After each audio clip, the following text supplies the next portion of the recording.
Hindus vote వేయలేదా Revanth అన్నకి? వేసిరు. Hindus ఓటేస్తేనే కదా నువ్వు అంతగానో మెజారిటీతో నచ్చి గెలిచి నువ్వు సీఎం అయినావు. మరి హిందూ దేవాలయాల మీద దాడులు మీ గవర్నమెంట్ లో ఇంతగానం ఎందుకు జరుగుతున్నాయి? ఏందన్నా అంటే హిందువులు ఇక్కడ ఉండద్దా? ఇంకా ఈ బీజేపీ ఎంపీలు ఉన్నారు అబ్బా, 8 మంది ఎంపీలు, 8 మంది ఎమ్మెల్యేలు ఉన్నారు. ఈటల రాజేందర్, రామచంద్రరావు, రాజాసింగ్ తప్ప ఒక్కరు కనవాళ్ళే ఆడ. ఏమన్నా అంటే పార్లమెంట్ సెక్షన్ అంటారు. ఈయన ఒకడు ఉంటాడు గంగా జమున తైజీబ్ అని మాట్లాడతారు. ఎందుకు మాట్లాడతారో అర్థం కాదు. మన పక్కనే దేవాలయం ఉన్నది, దేవాలయం సందర్శించినావు, అసదుద్దీన్ వచ్చినావు, పక్కన దర్గాలకు మొక్కినావు, చూసినావు మంచిగా ఉన్నది తీసుకోవాలి యాక్షన్. అది మళ్ళీ పక్కన దేవాలయం ఉన్నది, దేవాలయంలో దాడి జరిగింది. కొంచెం అలా చూసినావా? సిగ్గుశరం ఉండాలి. హైదరాబాద్ ఎంపీ అయి హైదరాబాద్లో ఉంటున్నావు, నీ ఇలాకనే కదా అది. చూస్తురు, సీసీ కెమెరాలు ఉన్నాయి, సీసీ కెమెరాలు నాకే తెలుసు, పోలీసులకి తెలుసు, పబ్లిక్ తెలుసు. నువ్వేంది చెప్పేది మళ్ళీ ఆడ ప్రెస్ మీట్లు పెట్టి?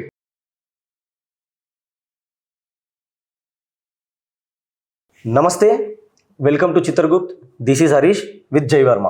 బీజేపీ వాళ్ళేమో ఇట్లా, రేవంత్ అన్నేమో ఏకంగా కాంగ్రెస్ అంటే ముస్లిమ్స్, ముస్లిమ్స్ అంటే కాంగ్రెస్ అని స్టేట్మెంట్లు ఇచ్చేసి, అంటే ఇప్పుడు హిందూస్ ఓటు వేయలేదా రేవంత్ అన్నకి? వేసిరు. హిందూస్ ఓటేస్తేనే కదా నువ్వు అంతగానో మెజారిటీతో నచ్చి గెలిచి నువ్వు సీఎం అయినావు.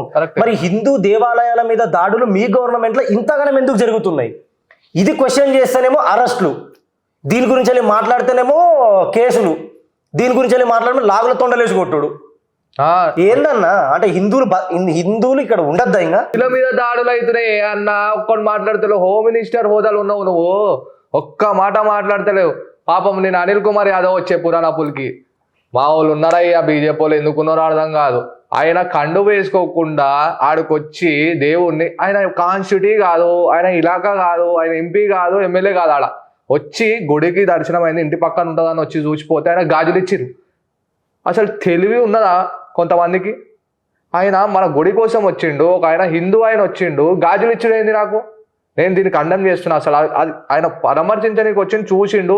ఆయన ఇంకోటి స్టేట్మెంట్ ఇటు ఇచ్చిండు, దీంట్లో ఎవరైతే ఇన్వాల్వ్మెంట్ అయ్యారో మా ప్రభుత్వం ఆల్రెడీ పనిచేస్తుంది, లా అండ్ ఆర్డర్ ఏదైతే ఉన్నదో అది కాకుండా చూసుకుంటున్నామో, ఎవరైతే ఉంటుందో అలా కఠిన శిక్ష చేయాలని కూడా ఇచ్చారు.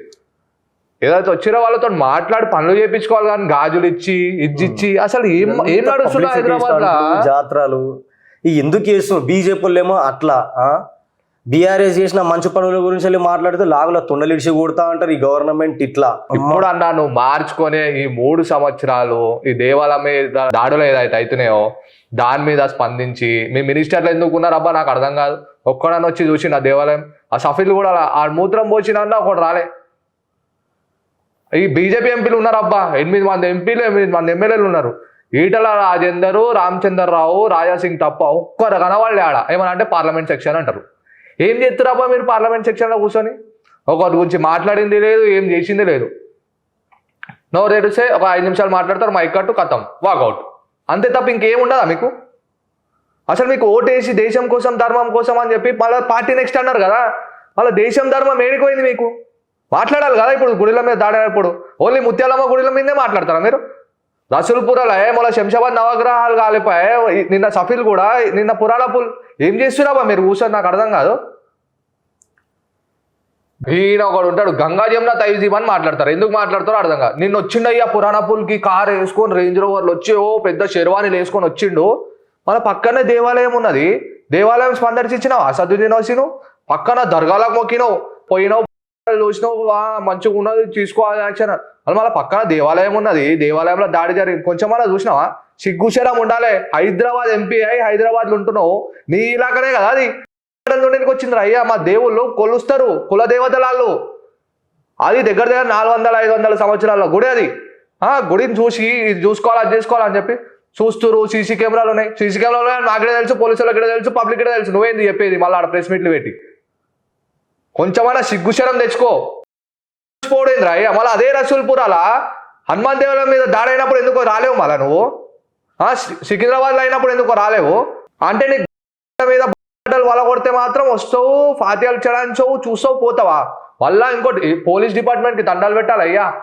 ఆయన వచ్చినప్పుడు సిఆర్పిఎఫ్, మళ్ళీ ఆయన ప్రోటోకాల్ ఎందుకయ్యా? మళ్ళీ మా వాళ్ళు వచ్చినప్పుడు ఎందుకు అయ్యావు? మళ్ళీ నువ్వు సిఆర్పిఎఫ్లు అవి ఇవి వీళ్ళు వచ్చినప్పుడే కనబడతాయా నీకు?